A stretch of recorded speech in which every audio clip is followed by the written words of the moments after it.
Alrighty, good morning, everybody.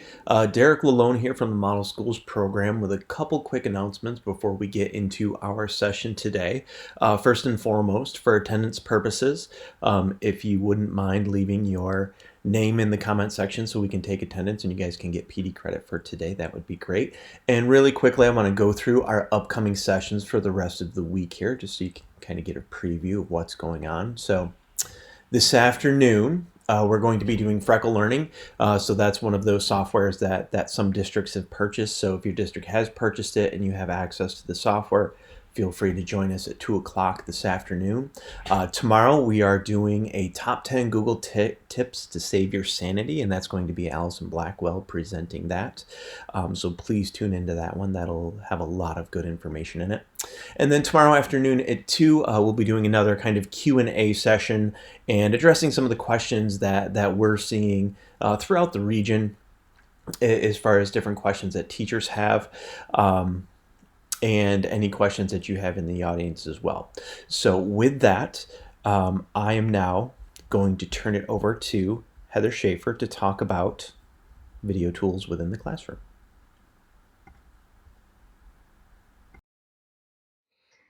Hello, my name is Heather Schaefer, and I'm a Model Schools Coordinator with the Mohawk Regional Information Center.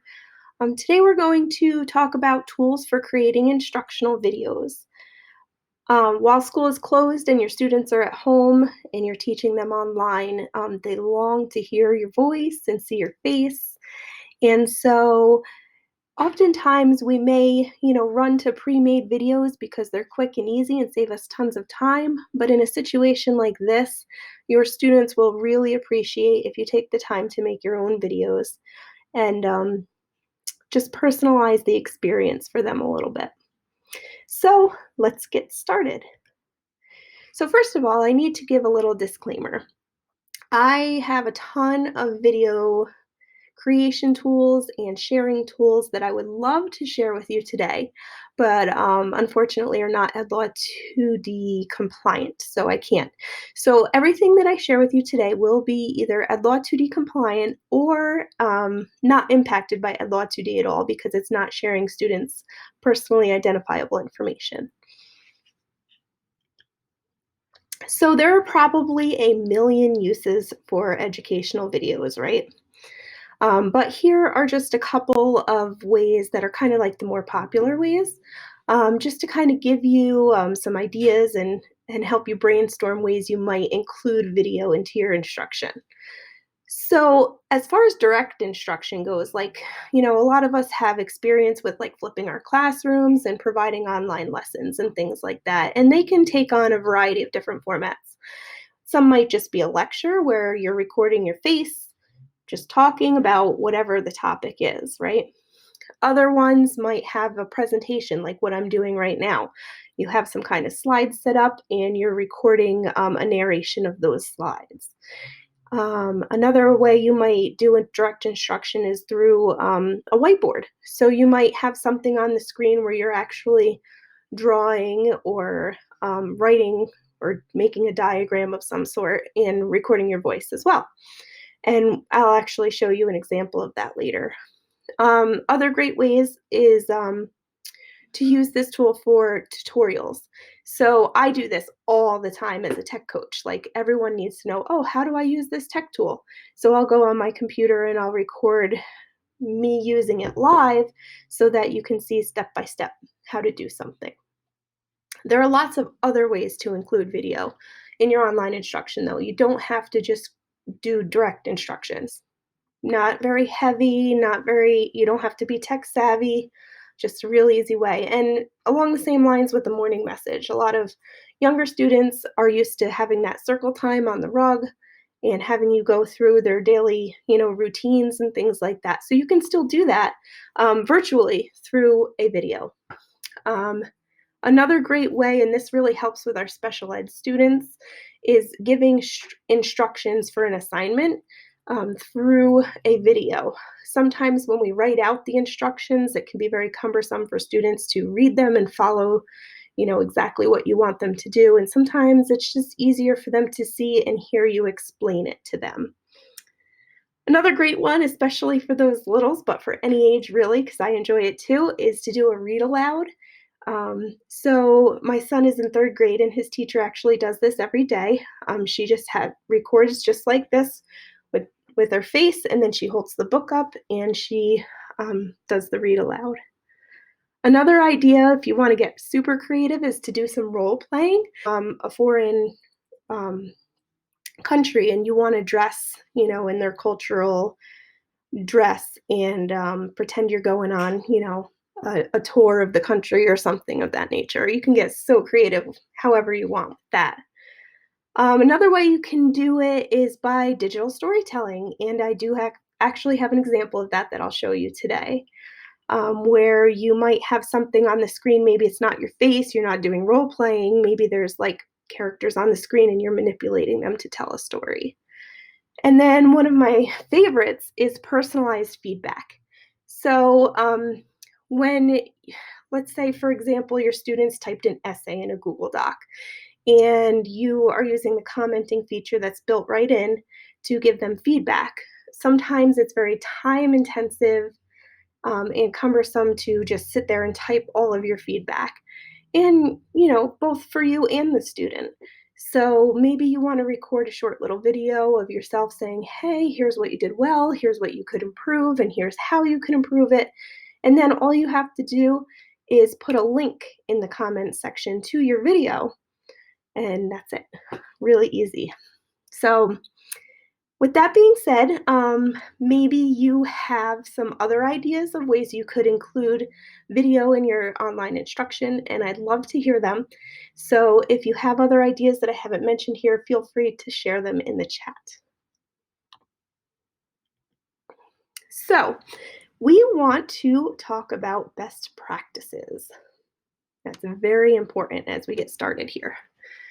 So I've done a little research, and they say that the best length for a video for students is about 4 minutes, give or take. That's about the attention span that they have for a video. After that, they'll tend to like shut it off, not finish watching it, things like that. So if you have something that is lengthy that you need to get across to the students through a video, you should consider possibly splitting it up into several shorter videos, and maybe not having them watch it all in one sitting. The other really important thing to think about is your audio. People need to be able to hear you. It's probably even more important than the video. And depending on what device you're using, there's different considerations. So if you're using a computer, you might want to use a microphone that's attached to a headset so that it's picking up your voice directly and you're not picking up a lot of background noise from around the room. If you are using a device such as a phone or a tablet of some sort, you're going to want to be careful about what your hands are doing while you're recording. If you are holding onto the phone, there's a good chance your hand might be covering the microphone, or maybe if you're actually doing a screen recording and you're touching it, maybe the tapping on it is going to be recorded very loudly and kind of, um, take away from the quality of the video. So think of those things as well. Lighting, so important. So you want to make sure that the light is on your face. So if you can avoid having like maybe a window behind you and put the window in front of you or a light in front of you, that will be the best case scenario. If you've ever seen a video where the light is behind somebody, their face is like all dark and you can't see it, and that's no good.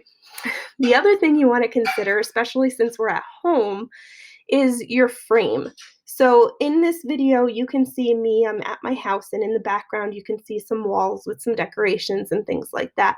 You want to just take into consideration what your environment is, who's, home, who might be walking through the background, what do you have, behind you? Do you have any personal items that maybe you don't want people to see? And also think about how you're dressed too.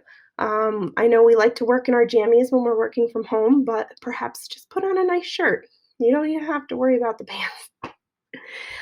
just to make your videos professional. So, the first tool I'm going to share with you is very, very basic, but you could use your webcam on your computer. So that's usually, if you're on a laptop, it's located in the top center.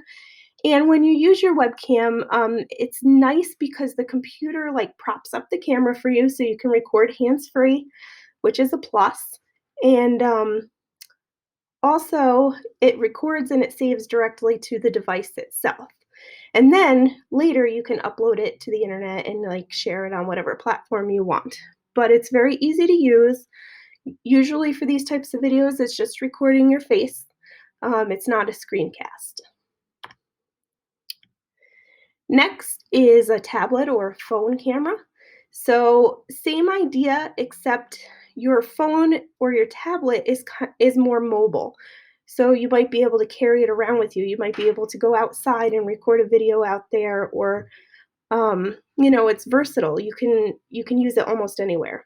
So again, the things to consider is where is the microphone, where are your hands during the recording, and what's your frame in the background, especially. And again, these save to the device. It's usually just your face, not a screen recording, and you can upload it to the internet later. Next, we have my all-time favorite tool, Screencastify.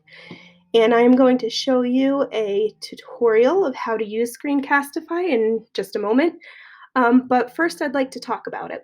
So Screencastify is a Chrome extension. So you have to be on a computer and you have to be using the Chrome browser in order for it to work. So once you have the extension installed, you will see a little pink arrow in your toolbar in the top right-hand corner. And so when you click on that, you get options. And what I really like about this is all the options you actually do have. You can use it for almost anything.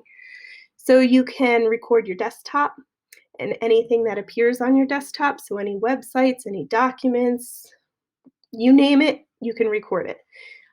You can also record from your webcam. And you can record both, which is what I'm doing right now. I'm recording my screen and my face in the corner. So you can move, as you can see, your face anywhere so it's not blocking anything on the screen. And when you're all done, you get sharing options. So over on the right, I've outlined all the sharing options for you. So you can see there's quite a few. Screencastify does offer last 1 hour. And also, I love that it is meant for teachers. So it gives you all sorts of ideas for instructional uses for your videos, in addition to what you're learning here today. Um,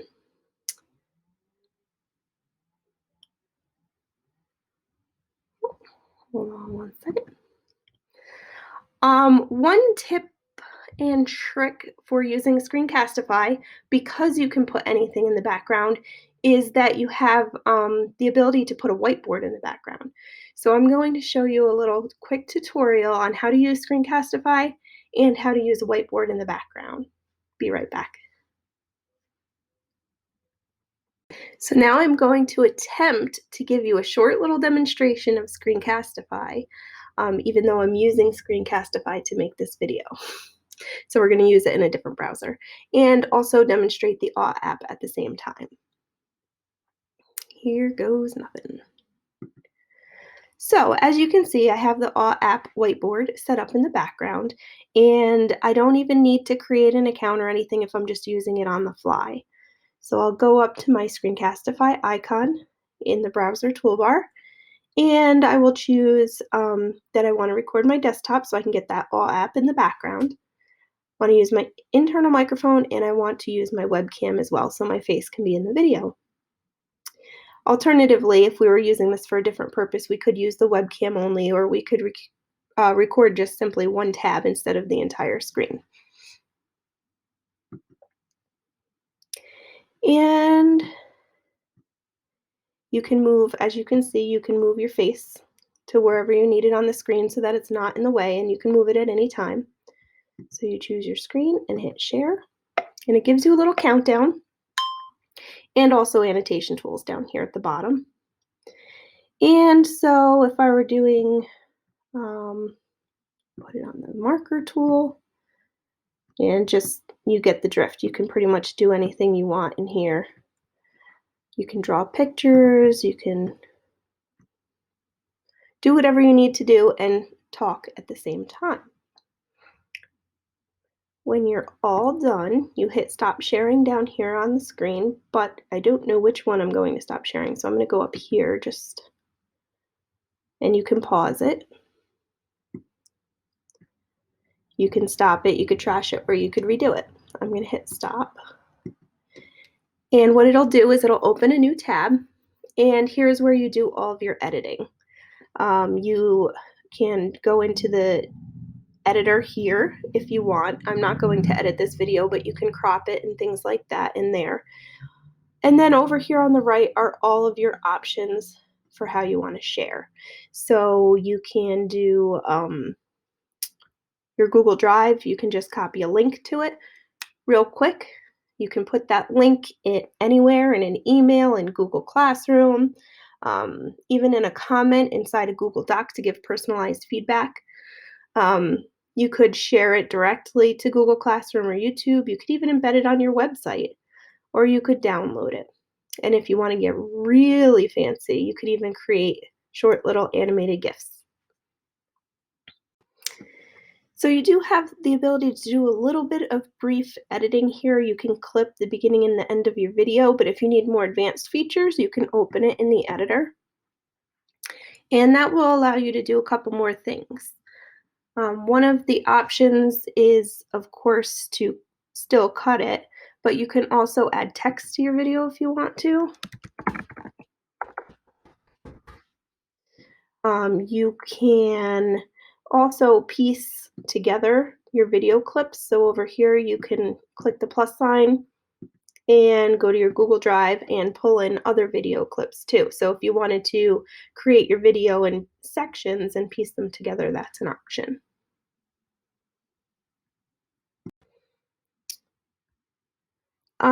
The other thing that I wanted to point out is when you go to sometimes because Screencastify is such a popular tool, if you go directly to your Google Drive and try and find that, it might not appear. But if you click on the little icon in your browser toolbar, you have a link to my recordings right here. So that's a little trick to kind of get to them real quickly. I did want to go back for a second. I did want to mention that you can get premium Screencastify accounts for free right now to help out with the situation from the coronavirus. So you can have your tech director email them to request that, and it'll be, a brief trial period, but it should help. So just to point out the differences between the free and the paid version, the free version is limited to 5-minute videos, which, as we said earlier, you really want to keep your videos short anyway, so doing several short under 5-minute videos will work just fine. With the premium account, you get unlimited length in videos. So moving on, our next tool is the iPad screen recorder. And this also works on iPhones as well. So first you have to put it into your control center so that you have easy access to start and stop recording. The other thing is when you do record, it doesn't have the microphone on by default. So you have to actually hold your finger on the record button for a second until the microphone pops up, and then hit that so that it records your voice as well. And I'll show you a quick tutorial of that. One nice thing about this is that a lot of the iPad apps that I use, like whiteboard apps, for example, have like a built-in recording feature right in them. And that's wonderful, except we have that little annoying EdLaw 2D thing that popped up this year.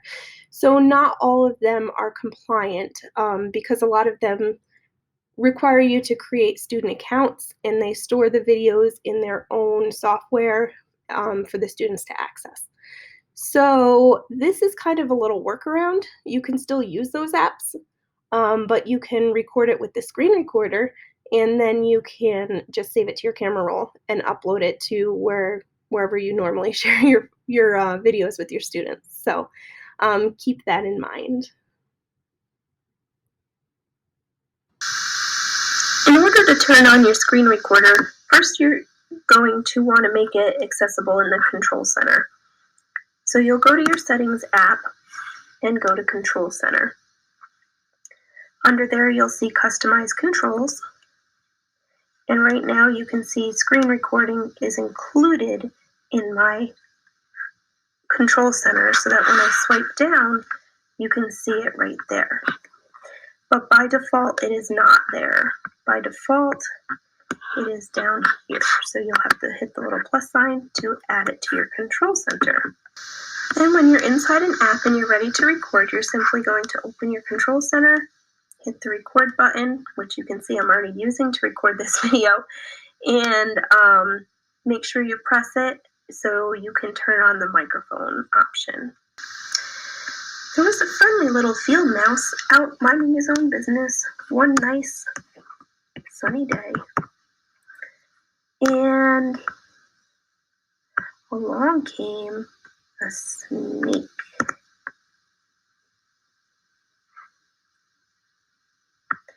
The mouse scurried away and ran up a tree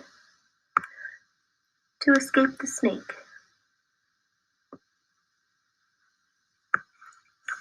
Why do you think the mouse needed to escape the snake?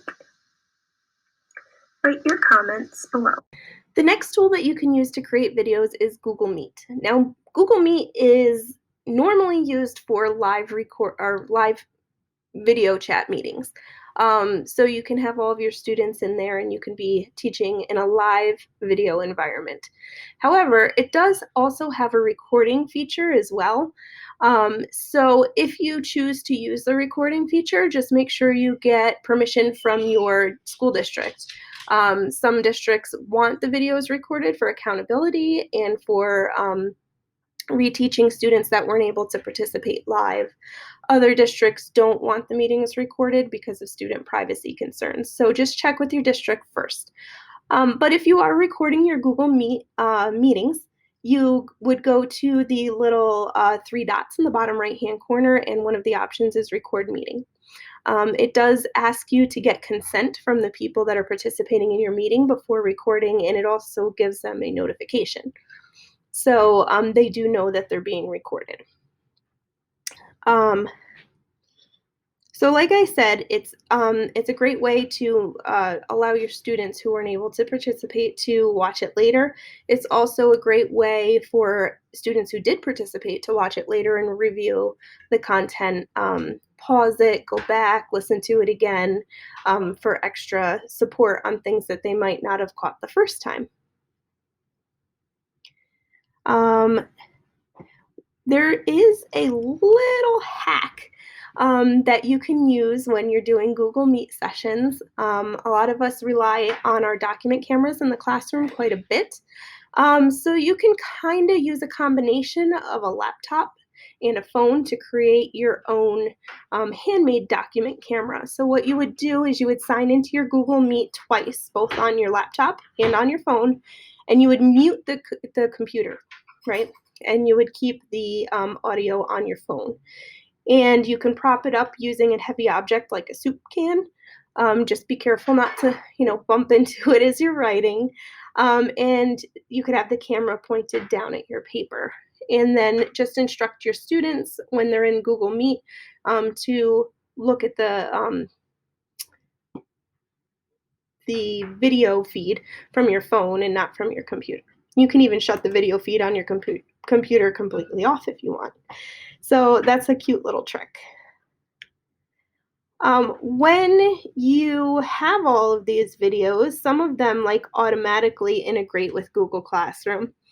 Some of them don't, but you can upload them to Google Drive to then share in Google Classroom or through a link. You can upload them to Microsoft Teams, and you can upload them to Seesaw as well. these are the 3 platforms that I've seen used most across school districts, as far as, being like a virtual classroom where you share assignments with students and things of that nature, and they are also all 2D compliant. So great way is to share those videos with your students. And again, depending on how you want to use it, if it's something like an announcement, perhaps you just post the video and that's it. They watch it and they're done.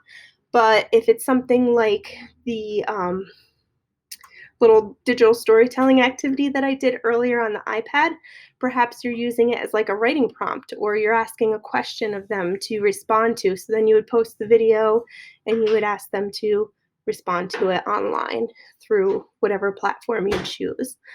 There's just so many ways to use the video in your classroom. So I hope some of these ideas inspired you today. And here's my contact information if you would like to reach out to me for questions or further support. We really, with a half-hour time frame, we didn't get to dive too deep into these, but I think I gave you enough information to get started and have fun creating these videos for your students. So thank you for joining us today. Have a wonderful day. I'll stay on for a little while in the chat if you have any questions. And just have a great day.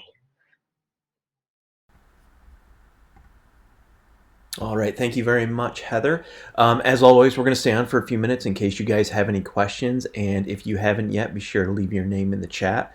And don't forget to subscribe. So in that case, anytime we post another one of these live videos, you guys will get notified. So I hope everybody has a great morning, and we hope to see you again this afternoon. Thank you very much.